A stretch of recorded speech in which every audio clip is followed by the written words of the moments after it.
창가에 계신 분이 두 절씩 먼저 읽겠습니다. 시작.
네. 지난번 시간부터 레위기에 대해서 살펴보고 있는데 레위기 1장은 이 번제에 대한 내용을 살펴봤습니다. 번제는 하나님께 나아가기 위해서 인간이 근본적으로 모든 사람이 죄인이기 때문에 하나님 앞에 이 희생 제사를 통해서 나아가는 그런 모습을 봤습니다. 이제 여기 두 번째 제사에 대해서 말씀하고 있는데 그 제목이 소제라고 나와 있습니다. 근데 소제를 영어로 보면은 그레인 오퍼링 이렇게 해서 곡물로 하나님 앞에 드리는 그런 제사를 소제라고 일컫고 있습니다. 근데 이 소제하면 그 의미가 우리는 금방 이렇게 다가오지 않는데 여기 소자란 말이 한자로 힐소자죠. 힐소. 그러니까 뭐 쉽게 표현 그 의미를 설명하자면은 뭐 귀신이 소복 단장하고 뭐 이제 여름에 뭐 드라마 같은 데 나올 때 그 소복할 때 흰 옷이죠. 근데 바로 그때 쓰는 이 한자가 바로 소자입니다. 근데 왜 원래는 소제의 원래 히브리어 단어가 민하라는 뜻입니다. 민하라는 뜻인데 이것은 원래의 의미가 그냥 선물이라는 뜻입니다. 근데 우리가 번제를 통해서 하나님 앞에 나갈 때 이 속죄를 통해서 우리가 하나님 앞에 은혜를 입은 그런 자답게 우리가 하나님 앞에 무슨 선물을 드려야 되는 그런 측면을 강조하기 위해서 바로 이 소제라는 제사를 드리게 됩니다. 그 소제를 드리게 될 때 곡물로 드리는 제사이기 때문에 먼저 2장 1절에 보면은 고운 가루로 하나님 앞에 드린다라는 특별히 이제 밀가루를 빻게 되면 이제 하얀 그런 고운 가루이기 때문에 특별히 이 곡물로 드리는 제사를 우리 단어로 이 소제라고 이렇게 번역이 되었습니다. 이 소재의 일반적인 목적은 그 소재라는 원래 그 히브리어 단어 민하가 선물이라는 뜻이기 때문에 하나님께 대한 감사와 바로 이 헌신의 표현으로 이 소재를 드리게 됩니다. 이 제물은 이 첫 곡식을 빻은 이 고운 가루로 드리게 된다. 특별히 이 첫 곡식을 빻는 그 이 첫 곡식이 중요한 내용임을 보게 됩니다. 그 다음에 이 무교병, 이 누룩이 들어가지 않는 그런 떡을 만들어서 드리게 됩니다. 이것은 무교병을 만들 때는 이 화덕에 구운 것으로 드리거나 또 번철에 붙인 것으로 드리거나 이 냄비에 삶은 것으로 드리거나 또 이 첫 이삭을 볶아서 찌운 것으로 이 제물을 드리게 됩니다. 이때 이 그 기름과 유향 또 소금은 더하게 되지만은 이 누룩과 꿀은 섞지 말라고 강조하고 있습니다. 이 소재를 드리는 예배자가 할 일은 미리 준비해서 제사장에게 가져오게 됩니다. 그러면 제사장은 이 한 줌을 제단 위에서 불태우게 됩니다. 그리고 특별히 이 제사장의 몫은 불사르지 않는 나머지 분량이 이 제사장의 음식으로 사용이 되었습니다. 예배자의 몫은 없는 것이고, 그 다음에 남는 거는 이제 제사장 몫이 되겠죠. 이것에 일반적인 이 상징과 교훈이 있게 되는데, 이 상징은 바로 주님께서 어떻게 우리를 위해서 행하셨는가, 그런 상징적 면을 살펴보고, 또한 이 소재를 통해서 우리가 배울 점이 무엇인가, 그런 이 교훈적인 측면을 보게 될 때, 이 상징은 바로 이 피가 없는 이 제사는 주님께서 이 땅에 사시면서 이 흠없는 그런 삶과 또 아버지 하나님 앞에 그 삶이 이 만족함을 받으신 그런 면들을 나타내고 있고, 또 우리가 받은 이 교훈은 바로 이 하나님 앞에 이 선물을 드리는 그런 면으로, 또 특별히 이 우리의 그 전 삶과 인생이 하나님 앞에 헌신되어야 하는 그런 면들을 나타내 주고 있습니다. 그러면 자세하게 이제 살펴보면은 여기 레위기 2장 1절로 2절에 보면은 누구든지 소재 예물을 여호와께 드리려거든 고운 가루로 예물을 삼아서 그 위에 기름을 붓고 또 그 위에 유향을 놓아 아론의 자손 제사장에게로 가져갈 것이요 제사장은 그 고운 가루 한 움큼과 기름과 그 모든 유향을 가져다가 기념물로 제단 위에서 불사를 지니 이는 화제라 여호와께 향기로운 냄새니라. 여기 특별히 이 소재는 이 동물의 그 피 흘림이 없는 그런 이 곡물을 드리는 유일한 제사인 것을 보게 되는데, 여기 빨간 글씨로 이 소재를 드리는 그 재료를 말씀하고 있습니다. 고운 가루, 그 다음에 기름, 그 다음에 유향, 이런 것들이 이제 소재를 드리는 그런 재료로 사용되어지고 있는 것을 보게 되는데, 첫 번째, 여기 특별히 이렇게 그 표시를 이렇게 해놨죠. 왜 이렇게 해놓았는지 감이 오시는가 모르겠네요. 이거는 이제 읽을 때 특별히 경상도 할머니님들이 읽는 식으로 읽어야 됩니다. 어떻게 읽죠? 고운 가루. 근데 경상도 할머니는 특별히 여기다가 비읍을 또 살립니다. 그래서 고분 가루. 그래서 하나님 앞에 드리는 아주 이 고분 가루로 하나님 앞에 드리는 것. 하나님 앞에 드릴 때는 아주 그 귀중한 것, 또 첫 번째 제일 좋은 것을 드려야 되는 그런 우리의 마음 태도를 또 살피게 됩니다. 고운 가루로 특별히 이제 밀을 빻은 것으로 드리게 됩니다. 이 소재의 주 재료가 바로 고운 가루로 드리기 때문에 원래 이 소재 원래 히브리 단어가 민하, 선물이라는 뜻인데 다른 언어로는 이제 곡물 제사 이렇게 사용되어지는데, 특별히 우리말로는 이 소재로 이렇게 사용되고 있습니다. 이렇게 고운 가루로 예물을 삼아서 그 위에 기름을 붓고 또 그 위에 유향을 놓아서 아론의 자손 제사장에게로 가져갈 것이요. 이렇게 소제의 재료 첫 번째는 아주 밀을 특별히 빻은 이 고운 가루로 드리게 되는 것을 말씀하고 있습니다.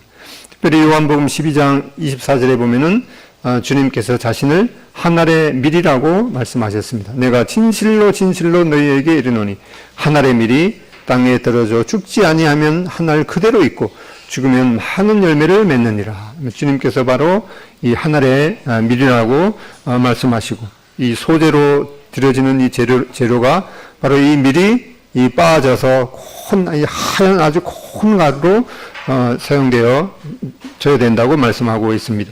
특별히 이 고운 가루가 얻어지는 과정을 보면은 그냥 얻어지는 것이 아니죠. 밀 껍질이 이제 옛날에는 이런 맷돌이나 연자 맷돌이나 또 손맷돌에 의해서 부서져서 이 고운 가루가 얻어지게 되는데 바로 이러한 면들을 통해서 이 주님의 그 이 땅에서의 삶이 그 아주 강도 높은 그런 이 고난을 통해서 영광을 얻으시게 되는 그런 면들을 예표하고 있습니다.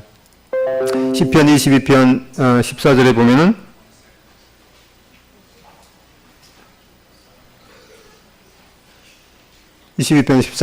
나는 물같이 쏟아졌으며 내 모든 뼈는 어그러졌으며 내 마음은 밀랍 같아서 내 속에서 녹았으며 이 시편 22편은 이 다윗이 지은 그런 시인데 바로 주님의 이런 그 고난의 모습을 미리 말씀해 주고 있는 것을 보게 됩니다.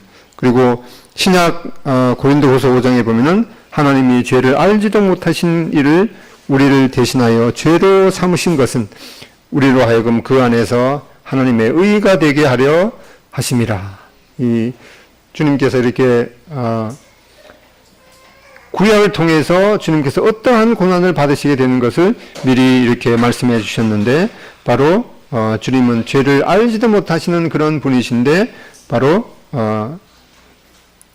우리로 하여금 그 안에서 하나님의 의가 되게 하기 위해서 이렇게 고난을 받으셨다라고 말씀해 주고 있습니다. 또 시편 40편 6절에 보면은 주께서 내 귀를 통하여 내게 들려주시기를 제사와 예물을 기뻐하지 아니하시며 번제와 속죄제를 요구하지 아니하신다 하신지라. 그때 내가 말하기를 내가 왔나이다. 나를 가리켜 기록된 것이 두루마리 책에 있나이다. 나의 하나님이여 내가 주의 뜻을 행하기를 즐기오니 주의 법이 나의 심중에 있나이다 하였나이다. 이것은 바로 이 예물보다도 예배자의 그 마음의 헌신이 하나님 앞에 중요한 것을 이렇게 말씀해 주고 있습니다. 또한 주님께서 이렇게 고난 받으실 것이 이 구약을 통해서도 미리 이 두루마리 책에 주님의 고난의 그러한 그 모습이 미리 기록이 되어 있는데 그 기록된 말씀대로 주님께서 그 예언을 성취하신 것을 보게 됩니다. 그다음에 두 번째 소재의 재료는 바로 이 기름인데 기름은 감람나무에서 얻은 이 감람油, 올리브 기름이죠. 올리브 기름을 이 소재의 재료로 사용하게 했습니다. 기름, 이 올리브 오일을 붓고 그 위에 이 유황이 아니라 유향이죠.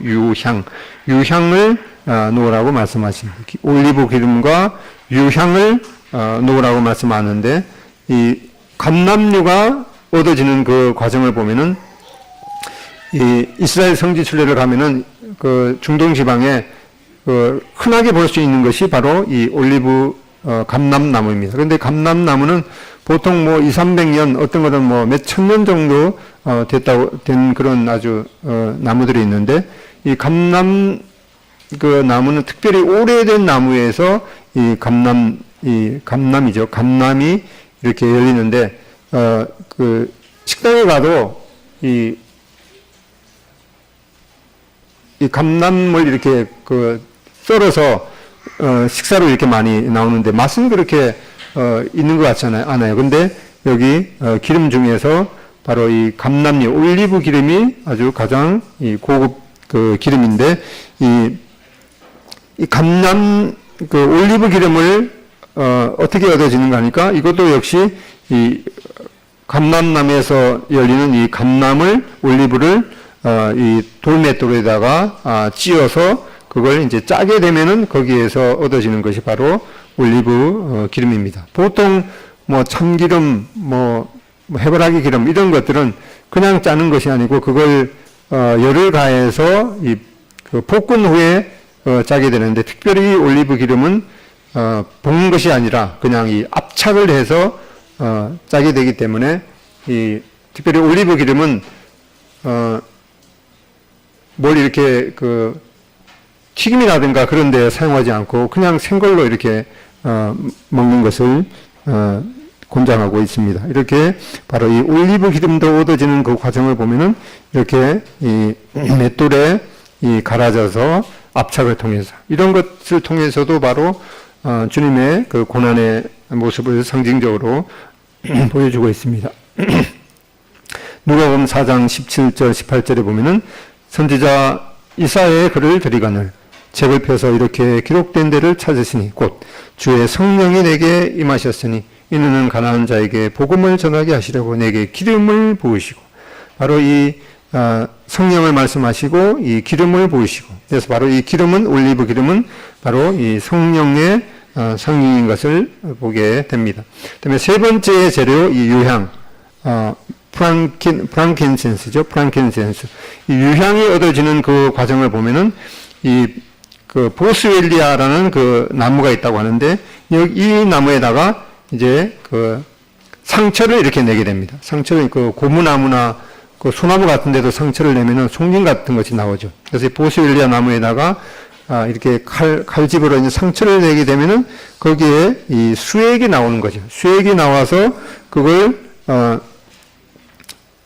그 채취를 해서 이제 그 모으면은 바로 이 유향이 되는데, 시편 32편 4절 주의 손이 주야로 나를 누르시오니 내 진액이 빠져서 여름 가뭄에 마름같이 되었나이다.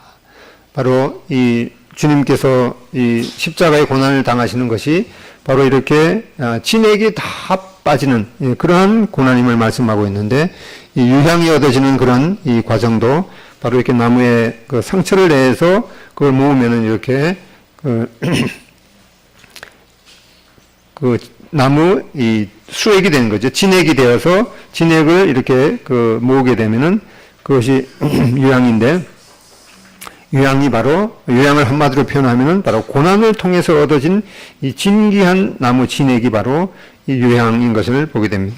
그래서 밀가루가, 콘 밀가루가 얻어지는 과정, 그다음에 올리브 기름이 얻어지는 과정, 그다음에 유향이 얻어지는 이런 그 과정을 보게 될 때도 다 이런 그 고난, 예수님의 이 고난을 예표하고 있는 것을 보게 됩니다. 그리고 시편 141편 2절에 나의 기도가 주의 앞에 분향함 같이 되며 나의 손드는 것이 저녁 제사같이 되게 하소서. 이렇게 바로 이 분향하는 것은 바로 하나님 앞에 드려지는 이 기도의 모습인 것을 보게 됩니다. 에베소서 5장 2절 그리스도께서 너희를 사랑하신 것 같이 너희도 사랑 가운데서 행하라. 그는 우리를 위하여 자신을 버리사 향기로운 제물과 희생 제물로 하나님께 드리셨느니라. 주님께서 우리의 죄를 사하시기 위해서 이 십자가에서 당하시는 그런 모습이 바로 하나님 앞에 향기로운 제물과 희생 제물로 드려진 것을 보게 됩니다. 또한 이렇게 금방 보았듯이 이 기도가 바로 하나님 앞에 드려지는 이 분향임을 보게 됩니다. 그다음에 네 번째 소재의 재료가 바로 이 소금을 치라, 이렇게 말씀하고 있습니다. 내 모든 소재물에 소금을 치라. 내 하나님의 언약의 소금을 내 소재에 빼지 못할지니 너의 모든 내물에 소금을 드릴지니라. 이렇게 소재물에 하나님 앞에 드려지는 이 곡물 제사에 이 소금을 치라고 이렇게 말씀하고 있습니다. 이 소금은 우리가 음식을 할 때 이 소금이 들어가지 않으면은 맛도 없어질 뿐만 아니라 또 소금은 이 방부제 역할도 하게 되는 것을 보게 됩니다. 민수기 18장 19절에도 보면은 이스라엘 자손이 여호와께 거제로 드리는 모든 성물은 내가 영구한 몫의 음식으로 너와 내 자손에게 주노니 이는 여호와 앞에 너와 내 후손에게 영원한 이 소금 언약이니라. 이 소금 언약은 바로 소금의 역할처럼 이 변치 않는 하나님의 언약임을 보게 됩니다. 이렇게 소제를 드릴 때 거기에 이 소제물에 소금을 치라고 이렇게 말씀하시는 것을 보게 될 때 우리는 하나님 앞에 드려지는 우리의 이 봉사가 행여나 우리의 욕망이라든가 또 내 자신을 드러내기 위한 그런 봉사가 아닌가. 늘 이런 우리의 하나님 앞에 드려지는 이러한 봉사에 우리는 이 소금이 곁들여져야 되는 것을 보게 됩니다. 우리의 모든 봉사가 사람 앞에 드러내기 위한 것인지 그런 면들을 이 소금을 치는 것을 통해서 또 내가 하나님 앞에 사람 앞에 내 자신을 드러내기 위한 것은 아닌지 그런 면들을 항상 우리의 봉사에 이 소금을 쳐야 되는 그런 면들을 보게 됩니다. 또 특별히 이 소제물에 넣지 말아야 될 그 재료가 있는데 바로 이 누룩과 이 꿀을 넣지 말아야 하는 것을 말씀하고 있습니다. 레위기 2장 11절에 너희가 여호와께 드리는 모든 소제물에는 누룩을 넣지 말지니 너희가 누룩이나 꿀을 여호와께 화제로 드려 사르지 못할지니라. 이 곡물 제사에 넣지 말아야 될 이 누룩과 꿀을 넣지 말아야 될 것을 말씀하고 있는데 바로 이 누룩은 이 죄와 악의 이 모형인 것을 보게 됩니다. 이 소제의 그 특징이 바로 이 죄가 전혀 없으신 그리스도의 이 인성을 예표하기 때문에 더욱 그런 면들을 보게 됩니다. 고린도전서 5장 6절로 7절에 보면은 너희가 자랑하는 것이 옳지 아니하도다. 이 적은 누룩이 온 덩어리에 퍼지는 것을 알지 못하느냐. 7절 너희는 누룩이 없는 자인데 새 덩어리가 되기 위하여 묵은 누룩을 내버리라. 우리의 유월절 양 곧 그리스도께서 희생이 되셨느니라. 바로 이 누룩을 죄와 악의 이 모형으로 말씀하고 있기 때문에 이 소제에 특별히 이 누룩과 꿀이 첨가되어서는 안 되는 것을 말씀하고 있습니다. 두 번째 넣지 말아야 될 것이 바로 이 꿀 이런 것을 보게 되는데 이 잠언 5장 3절에 보면은 이 대저 음녀의 입술은 꿀을 떨어뜨리며 또 히브리서 11장 25절에 도리어 하나님의 백성과 함께 고난받기를 잠시 죄악의 낙을 누리는 것보다 더 좋아하고 이렇게 꿀은 바로 이 잠시 누리는 그런 이 순간의 쾌락의 이 상징인 것을 보게 됩니다. 이런 면 때문에 특별히 소재의 재료에 이 꿀을 넣지 말도록 이렇게 명하신 것을 보게 됩니다. 소재를 드리는 이제 방법을 보면은 화덕에 구운 것으로 우리 젊은 청년들은 이 화덕을 아마 구경하지 못했을 수도 있죠. 여름철이 되면 시골에 가면은 이제 그 마당에다가 이렇게 이런 모습을 이렇게 놓고 여기다가 뭐 나무나 집 같은 걸 이렇게 태우게 됩니다. 이렇게 화덕에 여기 위에는 이제 흙으로 이렇게 평평하게 했는데 여기에다가 이제 후라이팬이죠. 후라이팬처럼 여기에다가 바로 이 화덕에다가 이 무교병 누룩이 들어가지 않는 이 떡을 이렇게 만들도록 했습니다. 이렇게 화덕에 구운 것으로 드리거나 또는 이 철판에다가 이 붙인 것으로 이 붙이개를 해서 이렇게 철판에 붙여서 또 무교병을 드리도록 했습니다. 그다음에 세 번째는 이 소티나 또는 다른 말로 냄비에 삶아서 이 무교병을 드리도록 했습니다. 그 다음에 네 번째로는 이제 첫 이삭을 볶아서 찧어서 드리도록 했습니다. 여기는 이제 그 도구가 이름이 나오지 않는데, 이 찧을 때는 이렇게 이런 모양의 절구죠. 이 절구에다가 이 첫 이삭을 볶아서 찧어서 드리도록 했습니다. 레위기 2장 14절에 보면은 너는 첫 이삭의 소재를 여호와께 드리더거든 첫 이삭을 볶아 찧은 것으로 내 소재를 삼되 이렇게 말씀했네. 바로 이 첫 이삭을 우리가 하나님 앞에 드리도록 이렇게 말씀했는데, 이것은 바로 이 부활의 첫 열매이신 주님께서 이 고난을 통과한 후에 이 향기가 되어서 하나님 앞에 드려지는 이런 여기에 우리는 예수 그리스도의 그 고난과 이 부활의 그런 모습을 여기에서도 볼 수가 있습니다. 이 소재는 공적인 번제와 이 화목제와 함께 드려졌습니다. 그냥 이 곡물을 이제 그 하나님 앞에 그 태워서 드리기 때문에 그 소재만 따로 드리는 것이 아니라 이렇게 이 번제와 이 화목제를 함께 드렸던 것을 보게 됩니다. 그 다음에 이 소재물의 이 남은 것은 바로 이 제사장의 그 몫으로 이 제사장의 주요 식물 이 공급원이 되었습니다.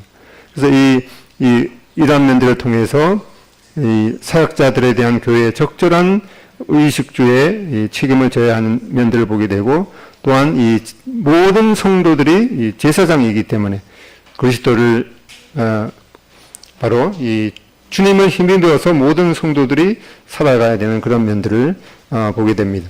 이런 면들을 하나님 앞에 드리는 이러한 그 헌금에 대해서 교회에서 말씀드리기가 참 그렇게 쉽지 않은 내용이죠. 그럼에도 불구하고 우리는 우리 역사를 통해서 이 일반 그 교계가 이 헌금에 대해서 너무나 그런 그 문제점이 있기 때문에 우리는 초기에 우리 교회는 헌금을 강요하지도 않습니다. 맞는 말이죠. 그런데 성경에 보면은 헌금에 대해서 강요는 하지 않지만은 상당히 많은 부분에 있어서 강조를 하고 있습니다. 그래서 우리가 어떤 일에 대해서 문제점이 생기면은 그 반대쪽으로 이제 확 쏠게 되겠죠. 예를 들어서 어떤 그 정치적인 그런 이슈에서 우파가 잘못하면은 어떻게 됩니까? 좌파로 확 쏠리게 되죠. 그다음에 좌파가 또 잘못하게 되면은 우파로 확 쏠리게 되는 그런 것이 사람의 생리일 수도 있는데, 하나님께서는 언제든지 우리의 신앙의 모든 면에서 좌로 치우치는 것도 문제이고, 그렇다고 해서 우로 치는 것도 문제이고, 항상 이 하나님의 말씀으로 우리는 중심을 잡아야 되는 것을 보게 됩니다. 이 헌금에 대해서 강조하는 것이 상당히 부담을 주고, 또 그런 면들이 많은 문제점이 있다고 해서 교회에서 이런 면들을 전혀 가르치지 않으면은 나중에 10년이 지나고 20년이 지나고 하면은 오히려 하나님께서 모든 것의 주인이시고 그렇기 때문에 우리가 헌금할 필요가 무엇이 있냐, 이제 그런 데까지 잘못되게 흐를 수가 있기 때문에 이러한 것들에 대해서 분명히 말씀에 나와 있는 것들을 우리가 살펴볼 필요가 있습니다. 레위기 2장 10절에 소재물에 남은 것은 아론과 그의 아들들에게 돌릴지니 이는 여호와의 화제물 중에 지극히 거룩한 것이니라. 또 레위기 6장 15절 16절 그 소재의 고운 가루 한 움큼과 기름과 소재물 위에 유향을 가져다가 기념물로 제단 위에서 불살라 요 앞에 향기로운 냄새가 되게 하고, 그 나머지는 아론과 그의 자손이 먹되 누룩을 넣지 말고 거룩한 곳 회막들에서 먹을지니라. 우리는 이러한 면들을 그거는 구약에 나오는 말씀이 아닌가.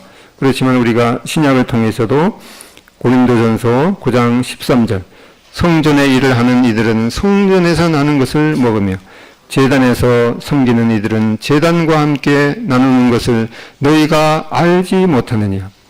이와 같이 주께서도 복음 전하는 자들이 복음으로 말미암아 살리라 명하셨느니라. 이것은 바로 주님의 구약의 말씀일 뿐만 아니라 신약의 주님의 명령이기도 한 것을 보게 됩니다. 특별히 누가복음 10장 7절에도 바로 일꾼이 그 삭슬 받는 것이 마땅하니라. 이것은 바로 주님의 명령인 것을 보게 됩니다.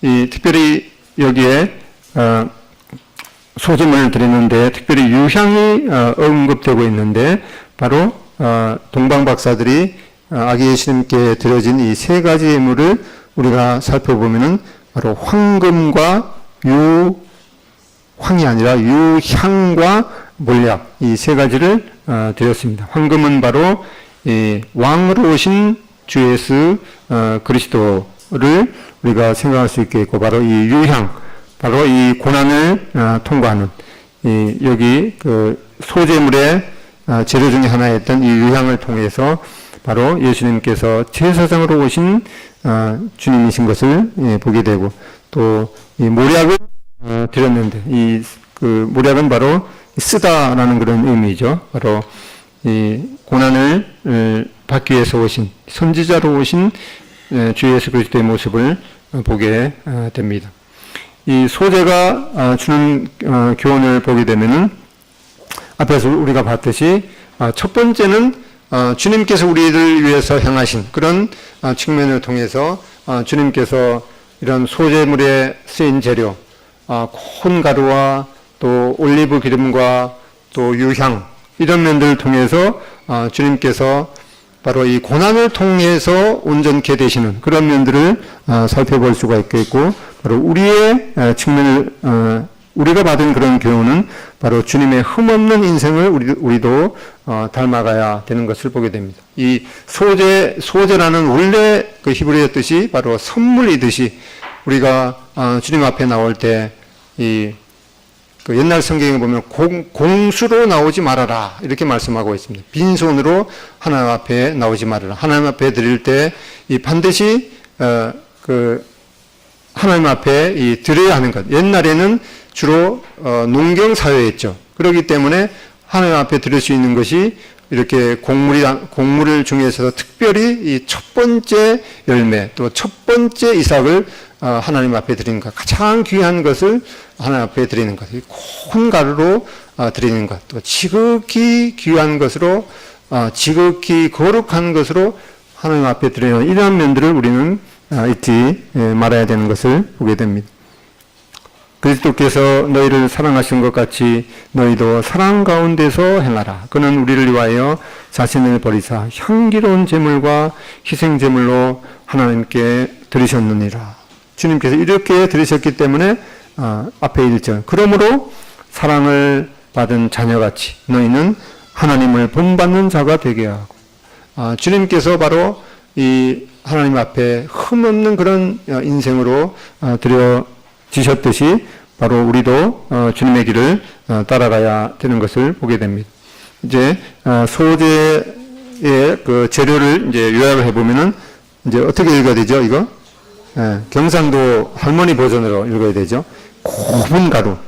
곱다 해서 비읍이 살아있죠. 경상도 할머니는.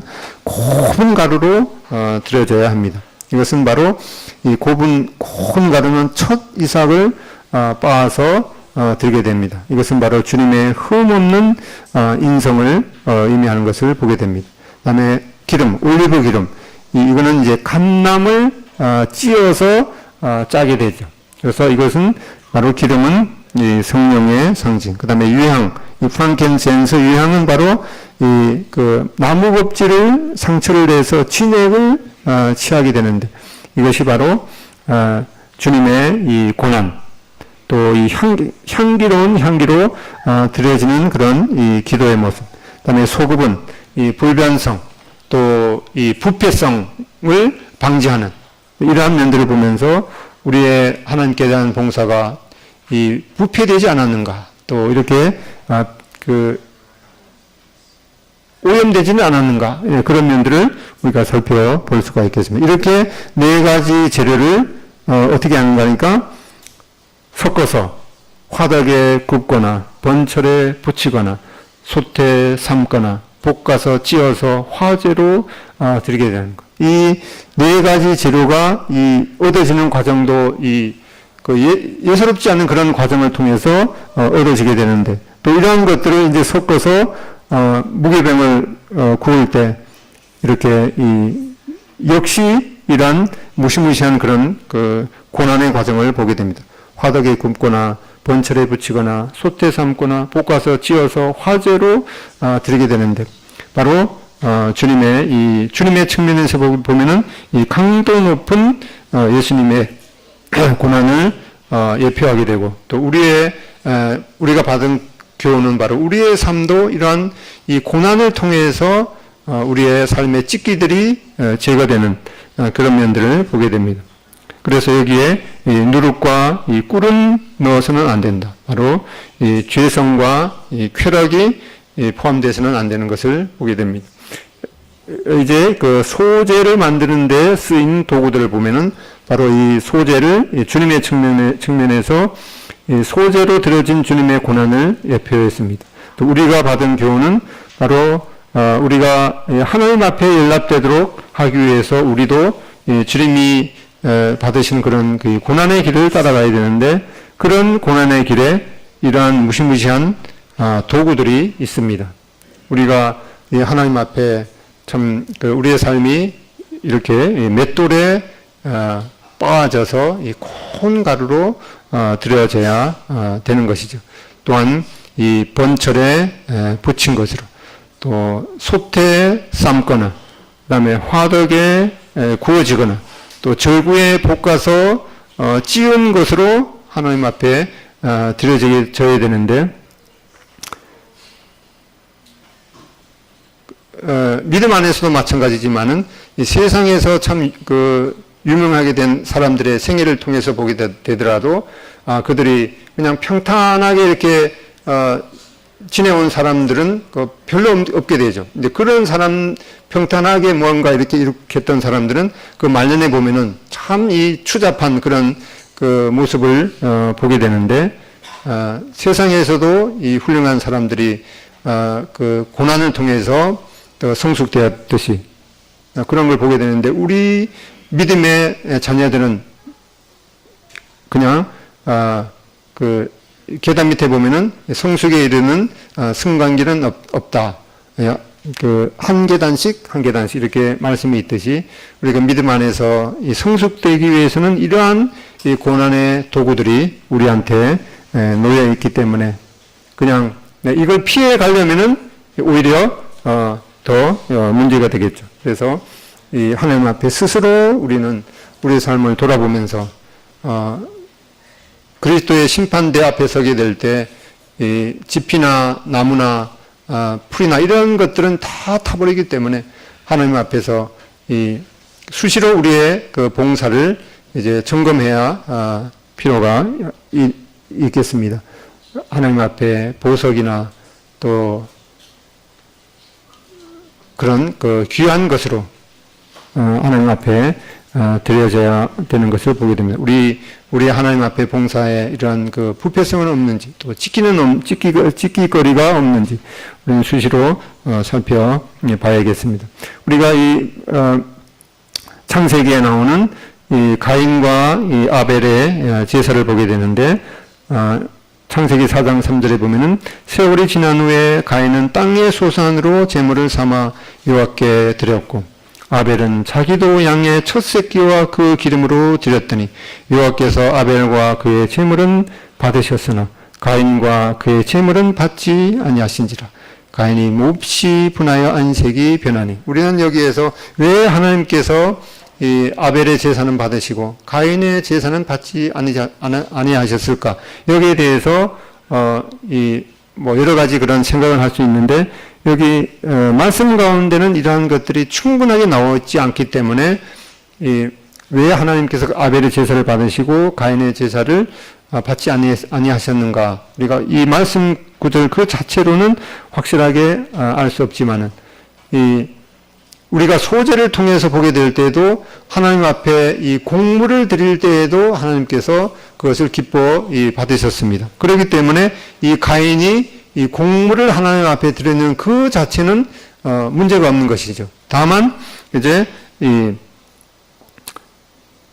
가인은 여기 보면은 땅의 소산으로 제물을 삼아 여호와께 드렸다. 여기에 특별히 가인은 첫 소산을 드렸다는 그런 언급이 없습니다. 이런 것을 보게 될 때 분명히 가인은 이 농사를 지었지만은 이 첫 소산, 이 가장 귀한 것, 그런 것들을 하나님 앞에 드렸다는 그런 언급을 그런 언급이 없는 것을 보게 됩니다.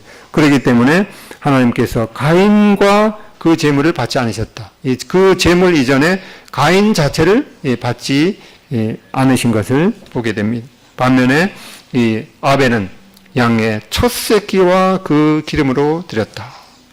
이 가인이 하나님 앞에 드린 문제는 바로 이 첫 곡물을 또 가장 귀한 것을 드리지 않은 그런 것이 문제인 것을 보게 됩니다. 이 아벨은 양의 첫 새끼와 그 기름으로 가장 귀한 것, 그렇기 때문에 하나님께서 아벨의 마음을 받으셨죠. 그래서 아벨도 받으시고 그 아벨이 드린 제물도 받으시고, 또 가인은 하나님께서 가인의 마음도 받지 아니하시고 또 가인이 드린 그 제물도 받지 않으신 것을 보게 됩니다. 근데 우리가 지금 이제 그 구약의 제사처럼 이렇게 그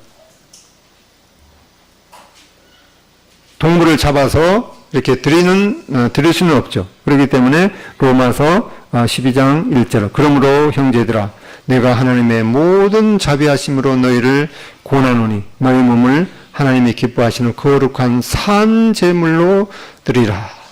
이는 너희가 드릴 영적인 예배니라. 우리가 지금 하나님 앞에 드려야 되는 것은 구약의 이 제사처럼 이렇게 죽은 제물로 드리는 것이 아니라, 이러한 구약의 그 동물을 잡아서 이렇게 드리는 것은 바로 주님께서 우리를 위해서 희생 제물이 되시는 그러한 모습을 예표를 했습니다. 그래서 우리가 지금 하나님 앞에 드리는 제물은 이렇게 살아있는 제물로 드리는 것입니다. 12장 2절에 너희는 이 제들을 본받지 말고 마음을 새롭게 함으로 변화를 받아 하나님의 선하시고 온전하신 뜻이 무엇인지 분별하도록 하라. 이렇게 하나님 앞에 살아있는 제물로 드리는 것. 우리가 지금도 뭐 공산국가나 또 목숨을 무릅쓰고 선교지에 가서 선교하는 그런 사람들의 삶을 우리가 참 훌륭하다 그렇게 생각할 수 있겠지만은, 우리가 지금 각자가 있는 그 삶에서 각자의 일터에서 이 살아있는 제물로 하나님 앞에 드리는 것. 그래서 어떤 면에서 그 순교자의 삶을 사는 것도 참 힘들지만은 순교자적 삶을 사는 것이 오히려 더 어려울 수도 있는 것을 보게 됩니다. 그래서 우리 대부분의 성도들이 살아야 되는 그런 삶은 바로 순교자의 삶이 아니라 순교자적 삶. 매일매일 우리가 살아있는 제물로 이 하나님 앞에 드려야 되는 것. 그 쉬운 예로 여기 너희는 이 제들을 본받지 말고 오직 마음을 새롭게 함으로 변화를 받아 하나님의 선하시고 기뻐하시고 온전하신 뜻이 무엇인지 분별하도록 너희 몸을 하나님이 기뻐하시는 거룩한 산 제사로 드리라. 이 몸을 우리가 하나님 앞에 드려야 됩니다. 우리가 그래서 그 주일날 특별히 이제 공적인 예배를 생각할 때, 나는 뭐 마음은 교회에 가 있고 비록 몸은 집에 있을지라도 마음은 교회에 가고 있으니까 내가 하나님 앞에 참 뭐 예배를 뭐 드리는 거나 다름없지 이렇게 생각할 수 있지만은, 우리가 공적인 예배 장소에 우리 몸이 가야 되는 거죠. 마음뿐만 아니라 몸이 가야 되는 것. 그래서 이 히브리서 10장 24절에도 이 모이기를 힘쓰라라고 할 때 그 모이는 장소에 우리 마음뿐만 아니라 몸도 함께 해야 되는 것을 보게 됩니다. 이 소재를 이제 마무리하면서 에베소서 6장 24절, 우리 주 예수 그리스도를 변함없이 사랑하는 모든 자에게 은혜가 있을지어다. 이 변함은 바로 이 변함없는 이 소재 재료에 이 소금이 들어가 있는 것을 보게 됩니다.